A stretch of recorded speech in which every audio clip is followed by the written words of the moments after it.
The purpose of this video is to show you where everything is and how it all works together to complete the course.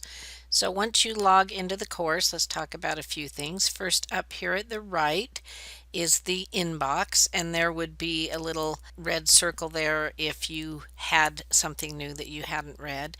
And it's important to be able to use that to send messages to your instructor and to get answers from your instructor there as well.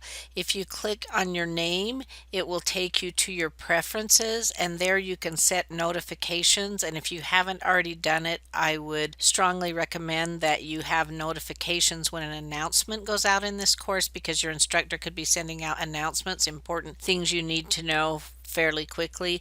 You can also set it to let you know when you have a new message and so forth, and you can choose how to have it let you know, to send you an email to an account that you check a lot, to send you a text message, whatever. You can pick those preferences there, and if you haven't done that, I'd recommend you doing that. Now over here on the right is just a quick to do. It shows you sort of what's coming up due and when, and it has hot links so you could actually click and get to the assignments there.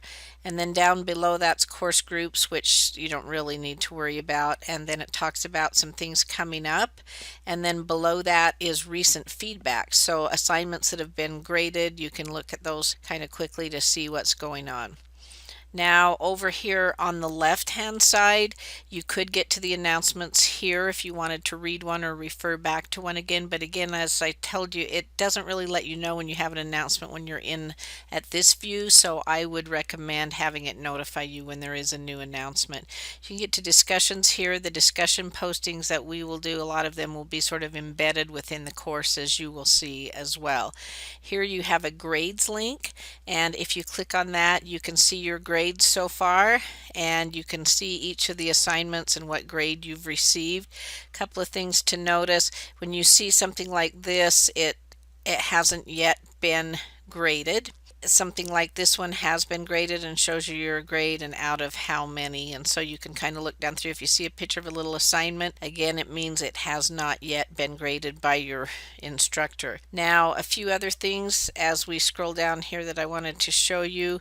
If there is something that you've submitted, I guess there isn't in this one, but that you have not yet looked at, you will see a little blue dot over to the side, and it just lets you know that it's something new that's been submitted that you haven't looked at. Also, if you have submitted something and your instructor has left you a comment, in this far column you will see the little conversation bubble, and you'd know that there's a comment there, and you could click on that and it would let you see the comment. Please complete your work in pencil, so you can erase, or at least if you end up with an assignment like this, recopy it before submitting. Now often when you turn in something, your instructor will actually open your assignment if it's a PDF and annotate on that, putting on some comments, some helpful hints, whatever, and you won't be able to know that or see that unless you go into the assignment. So if you click on the assignment itself that you submitted and then you click view feedback, you will be able to see the annotations that your instructor has made. So anything that's kind of written here, you can go through and look and see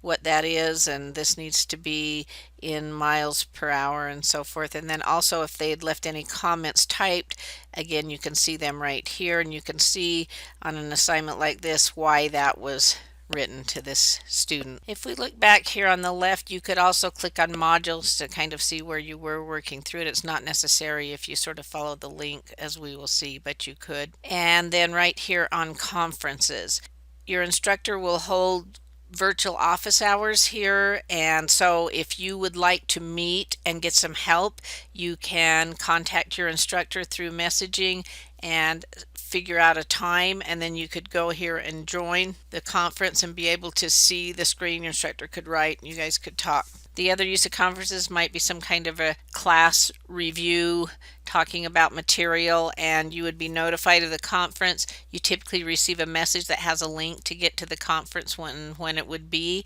and if you didn't get the link or you needed to get into the conference still, you could still click on conferences. It would be listed here with a little join button, and you could join.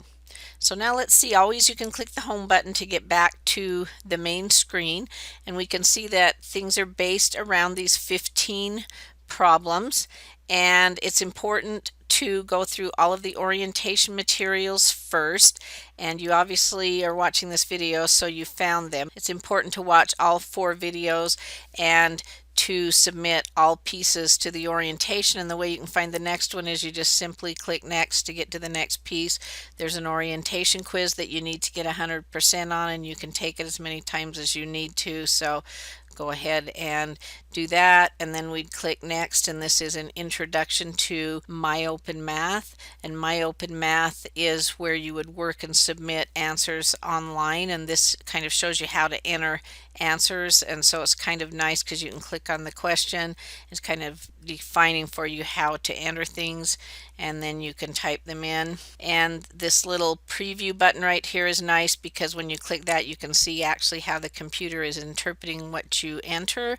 Also notice when I click in an answer box, I get this little arrow, and if I need to, I can click this arrow and it will give me some symbols that I can easily pick some of the things I may want to enter into an answer. So if you're like, how do I get absolute value signs on that thing? Well, that's how I get absolute value signs on that thing. So you actually have to click in the answer box to get the arrow, and then you could enter that. Notice it appears here like ABS3, but I can also always preview it to see what the computer is interpreting that as. Now you can jump around to these questions. Once you answer a question, we'll need to hit your submit button, which is down at the bottom here.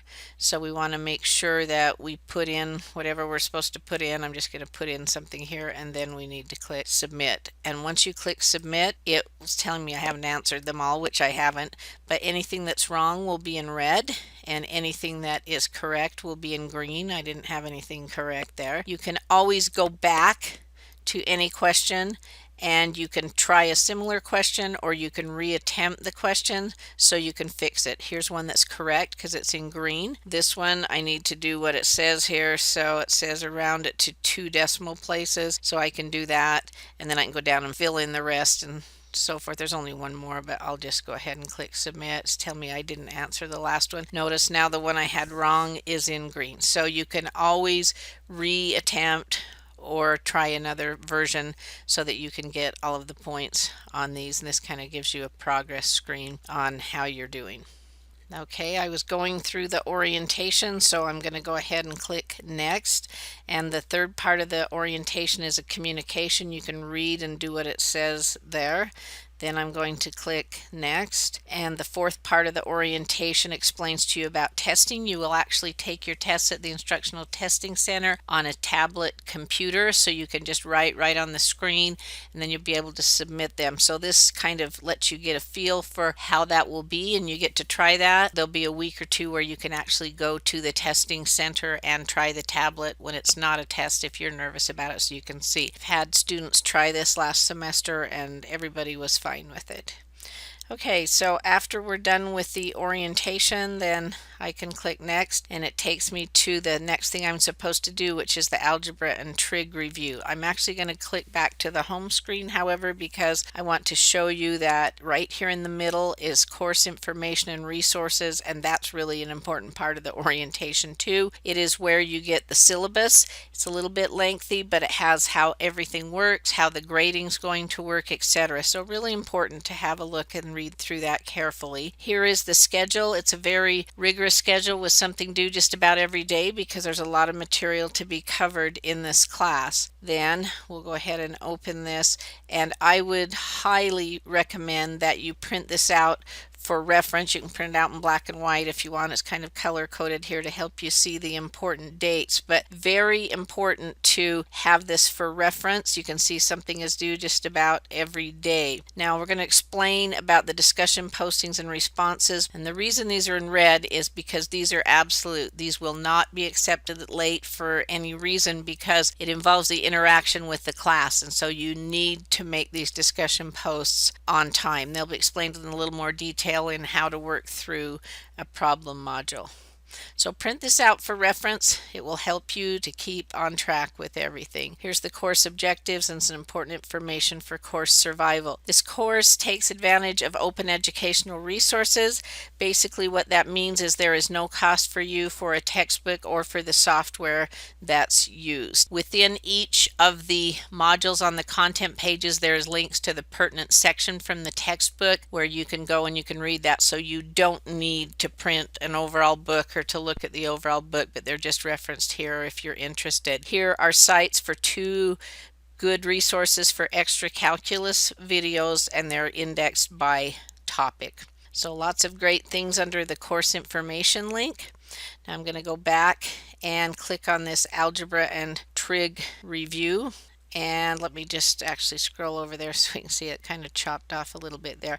This would be the next thing that you would do, and it is important to know algebra and trig in order to do calculus because it'll show up all of the time. So there is a 3-piece review that goes through some of the things that you would need to remember from algebra and trig to be successful in calculus. So it's in 3 different parts. If you find you're rusty, there are also some resource videos here that can help you to review some of the things that you are rusty on. So after you get those done, you will submit those, and this one has already been turned in by this particular student, so you would just simply click submit assignment and then you would upload it as a PDF. Okay, let me go back to the home page then. And after you get that review done, you're ready to start through our 15 problems. There is another video that talks to you about how you work through a problem module and how each piece of that problem module works, so you'll want to watch that and then you will know how the course works.